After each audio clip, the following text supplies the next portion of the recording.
Jaya atau Berry Agro. Nah ini sebetulnya metodenya adalah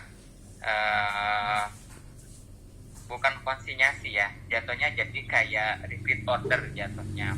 Jadi metodenya seperti ini, simpelnya ibu-ibu nanti semuanya kita kasih produk senilai 25 juta.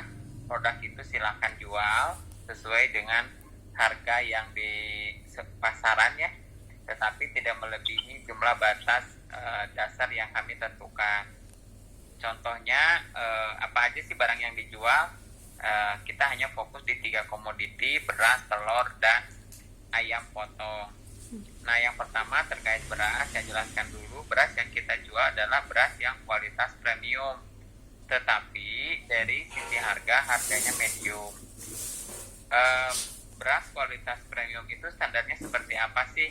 Nah beras premium itu yang akan kita jual jenisnya adalah rojo lele dengan kadar broken atau kadar, kata orang Sunda mah benyernya ya Bu ya, yang patah-patahnya itu hanya 5% saja. 95% berasnya utuh atau kepala. Nah kemudian untuk kadar airnya, kadar premium bisa itu dikelola kita standarnya ke sesuai dengan kecamatan SNI ya Bu ya, itu desa ya. 14% Bu untuk kadar airnya. Nah lalu bagaimana dengan yang medium? Yang medium itu kadar brokennya atau kadar yang jeleknya itu kurang lebih di angka 14%, kemudian kadar airnya 20%. Nah yang di kita itu dengan kadar premium tetapi punya harganya harga medium tapi kualitasnya premium. Jadi seperti itu ibu-ibu semuanya. Nah kita sudah cek di beberapa mall, saya sudah cek di Forma, saya sudah cek di Indomaret. Untuk kadar yang sama, brokernya 5% dan kadar air 14%, rata-rata di mall itu dijual atau di market itu yang per 5 kilo itu di angka di angka 61 sampai dengan 68 ribu. Nah sementara dari Jepang itu kita kasih harga di angka 54.500. Nanti kita suplai beras tersebut kepada bapak dan ibu semuanya. Lulus daftar teh di proses teh sebulan ke ieu teh survei teh ka tempat teh. Nya mesti namun urang daftar pas kan ngobrol jeung si bapak itu. Telepon ada telepon. Boleh saja. Nah, lalu bagaimana metode selanjutnya? Nah, setelah itu bapak dan ibu ketika laku, misalkan ketika kita kasih barang senilai 1 ton, nanti lakunya cuma 300 kilo dalam 1 minggu. Nah yang 300 kilo itulah yang dibayarkan, bukan dibayarkan, di stok ya. Jadi yang 54.500 dikali 300 kilo atau 3 kintal, nanti itu di stok ke kami untuk dibikin stok ulang lagi. Sehingga nanti stok awal itu akan tetap di angka 1 ton. Nah metodenya seperti itu terus menerus, mau itu beras, mau itu ayam, semuanya sama metode. Jadi bapak dan ibu sebetulnya secara hutang tidak ada yang hutang, tapi yang bayarkan hutangnya itu dari pihak Jepang. Jadi sama dengan ibu belanja ke grosir kan dapat barang tuh, barang itu dijual lagi. Jadi ini memang memberikan fungsi bagi teman-teman yang pengen usaha tapi terkendala dari sisi modalnya. Nah, ayam juga sama seperti itu, telur juga sama. Ketika stok sudah mulai menipis, silakan bapak dan ibu hubungi kami pihak Jepang untuk merestock, ya, untuk merestock produk itu. Nah, berapa lama sih sebetulnya proses ini? Bisa sampai dengan ada yang 3 hari, ada yang 1 minggu sudah habis, atau ada yang 2 minggu sudah habis, ada yang 1 bulan sudah habis. Tentu tergantung bagaimana semangatnya ibu-ibu untuk menjual produk daripada kebutuhan pokok ini.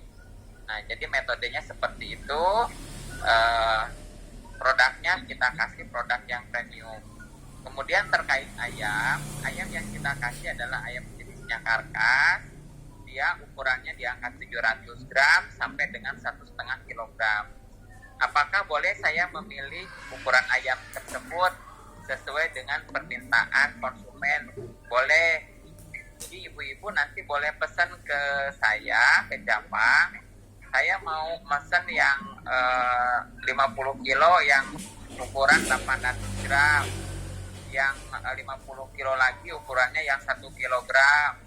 Yang 50 kilo lagi misalkan ukurannya yang 1,5 kilo karena mau saya jual ecer. Kalau yang pecel lele biasanya ayam 1 potong 4, yang jual ayam goreng biasanya ayam 1 potong 4, itu yang 800 gram ibu-ibu biasanya seperti itu. Itu boleh nanti dipesankan, kami akan mengirim sesuai dengan pesanan ibu-ibu semuanya. Nah, lalu bagaimana untuk ayam ini nanti untuk prosesnya? Ayam kita kasih, ayam tersebut sudah berstandar SNI dan sudah berstandarisasi halal. Nah, berbeda, ada asumsi ibu-ibu ini berasumsi bahwa saya lebih memilih ayam fresh. Nah, tapi mohon maaf ya, setahu saya kalau kita lihat pemotongan-pemotongan ayam yang dijual di pasar-pasar itu rata-rata justru tidak bersih ya. Bulunya masih pada ada gitu ya. Saya cek beberapa pemotongan itu juga dia dipotong kemudian dimasukin di air panas, darahnya juga masih banyak dalam 1 kali proses dan 2 kali proses sampai 20 kali potongan itu di tempat yang sama. Kadang airnya juga bukan air yang fresh gitu ya, justru malah kelihatan jatuhnya malah jadi kotor sebetulnya kalau kita lihat gitu ya dari prosesnya. Tapi yang kita kasih adalah ayam kualitas premium dengan standarisasi yang tinggi, artinya tingkat higienisnya juga tinggi, Bu. Jadi kalau airnya juga nggak bagus, proses pencuciannya, kemudian cara memotongnya, cara membersihinnya, nah ini yang menjadi sebetulnya kita tidak mendapatkan produk yang kualitasnya bagus, akhirnya tidak premium, walaupun ayamnya fresh atau baru dipotong. Tapi bakteri atau kuman kita jadi tidak paham ya Bapak dan Ibu. Nah jadi sebetulnya yang kita kasih adalah jenis ayam yang premium dengan standarisasi yang tinggi. Untuk harga, tetap harga masih bisa bersaing dengan harga-harga di pasaran. Nanti ayamnya sudah kita kemas, Bu. Jadi nanti Bapak dan Ibu akan kita kasih tahu bagaimana metode atau proses pemotongan ayam di Jepang. Nah, pemotongan kita itu dengan standarisasi yang tinggi dan itu menggunakan higienisasi yang tinggi juga.